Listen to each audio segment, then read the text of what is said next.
Ruang terbuka hijau merupakan area memanjang atau jalur mengelompok yang penggunaannya lebih bersifat terbuka. Tempat tumbuhnya tanaman, baik yang tumbuh secara alamiah maupun yang sengaja ditanam. Adapun salah satu tujuan dari ruang terbuka hijau adalah untuk meningkatkan keserasian lingkungan perkotaan sebagai sarana pengaman lingkungan perkotaan yang aman, nyaman, segar, indah, dan bersih. Oleh karena itu, keberadaan ruang terbuka hijau di kota-kota besar seperti kota Bandung sangat diperlukan.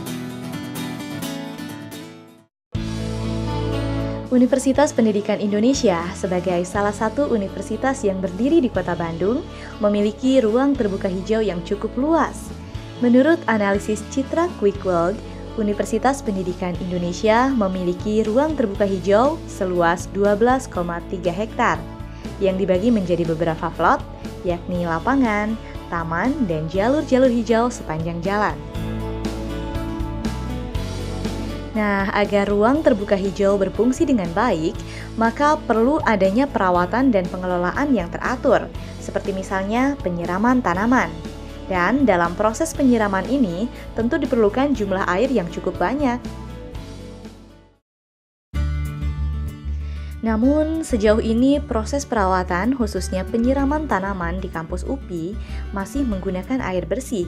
Selama ini, berdasarkan observasi, proses memelihara tanaman tersebut masih menggunakan air bersih.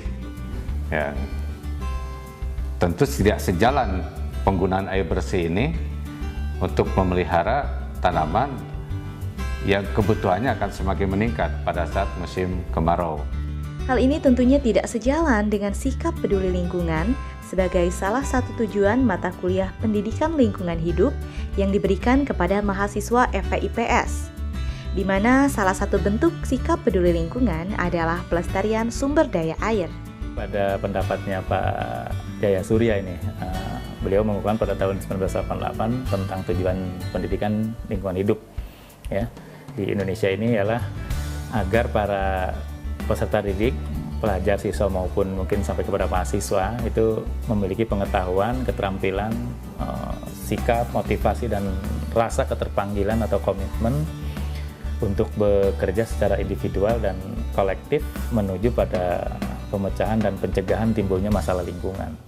Dalam pelestarian sumber daya air bisa diterapkan konsep 4R, yakni reduce, mengurangi penggunaan air, reuse, memakai air yang telah digunakan, recycle, mendaur ulang air yang telah digunakan, dan replace, yaitu mengganti penggunaan air dengan yang lain. Nah, adapun untuk kegiatan menyiram tanaman bisa diterapkan konsep reuse, yakni dengan memanfaatkan potensi air yang mengalir pada drainase yang ada di sekitaran kampus UPI. Reuse misalnya, R yang kedua itu adalah prinsip memakai kembali atau menggunakan kembali. Air yang sudah kita gunakan barangkali itu kan menjadi air yang mengalir di saluran-saluran air ya, atau di penampungan-penampungan tertentu. Nah, ini bagaimana bisa digunakan kembali di sini tanpa harus mengolah gitu. Misalnya katakan air selokan, air drainase ini, air di kolam-kolam, kalau memang itu bisa digunakan untuk menyiram tanaman atau ruang terbuka hijau. Penggunaan air drainase untuk menyiram tanaman dipandang cukup bijak dalam pelestarian air, karena menyiram tanaman tidak harus menggunakan air bersih. Upaya untuk mengurangi penggunaan air bersih untuk menyiram tanaman sebetulnya ini bisa dilakukan, karena tanaman itu tidak harus menggunakan air bersih. Ya, kita bisa menggunakan air-air kotor ya, untuk menyiram tanaman atau memelihara tanaman secara keseluruhan. Dan untuk memaksimalkan potensi air drainase, tentunya dibutuhkan sebuah alat. Tidak perlu mahal, cukup alat yang murah dan sederhana, seperti pompa portable.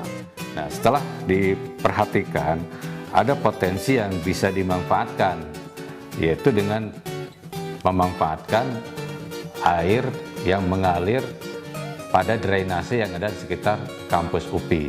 Berdasarkan potensi itulah, ya saya membuat sebuah pompa kecil yang bisa dimanfaatkan secara portable untuk memompa air yang mengalir di drainase tersebut dan dapat dimanfaatkan untuk menyiram tanaman. Kalau ini bisa dilakukan secara kontinuitas atau berkesinambungan, terutama pada saat musim kemarau, tentu ini akan sangat berarti untuk menghemat air bersih.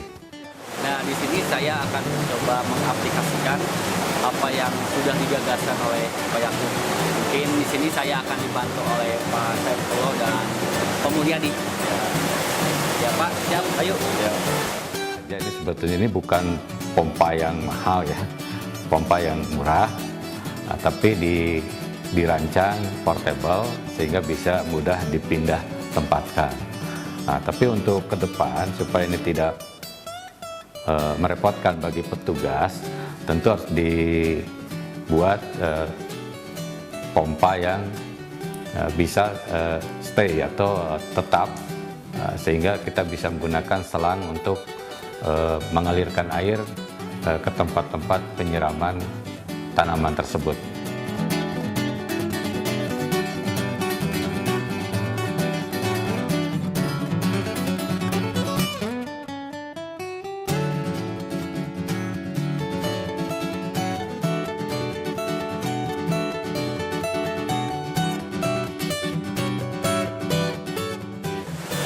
Bisa dilihat ya, ini hasil dari gagasan yang digagaskan oleh Pak Yakub dan Pak Asep.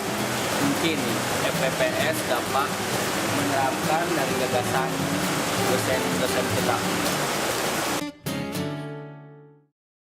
Selain dalam rangka melestarikan sumber daya air, penggunaan pompa portable dirasa lebih hemat dibandingkan dengan menyiram menggunakan air bersih. Karena jika menggunakan air bersih, FPIPS perlu mengeluarkan dana sebesar Rp500.000 per tahun untuk biaya menyiram tanaman. Sedangkan jika menggunakan pompa, dana yang dikeluarkan hanya sebesar Rp400.000 untuk pembelian alat yang dapat digunakan untuk beberapa tahun ke depan. Kemudian untuk apa sih harapan yang ingin dicapai dari program ini adalah bahwa kita harus berupaya melakukan penghematan air ya. Karena kekurangan air itu dapat juga dilakukan atau disebabkan oleh perilaku manusia yang boros ya. Tidak jarang kita menyaksikan bagaimana orang memang menggunakan air bersih secara berlebihan. Nah, ini suatu tindakan yang kita kurangi ya. Karena Rasulullah sendiri mengecam pemborosan air. Nah, jadi langkah yang sangat sederhana adalah memanfaatkan air kotor yang ada di sekitar lingkungan kita untuk menyiram tanaman. Dengan cara yang demikian, dirasa cukup bijaksana dalam pemanfaatan air. Terlebih ketika musim kemarau telah tiba. Saat di tempat lain mengalami kekeringan, sangat tidak etis rasanya jika kita malah menghambur-hamburkan air bersih, yang pastinya sedang dibutuhkan oleh orang lain. Dan ketika tetes air terakhir telah habis, mungkin kita baru sadar bahwa uang tidak bisa membeli segalanya.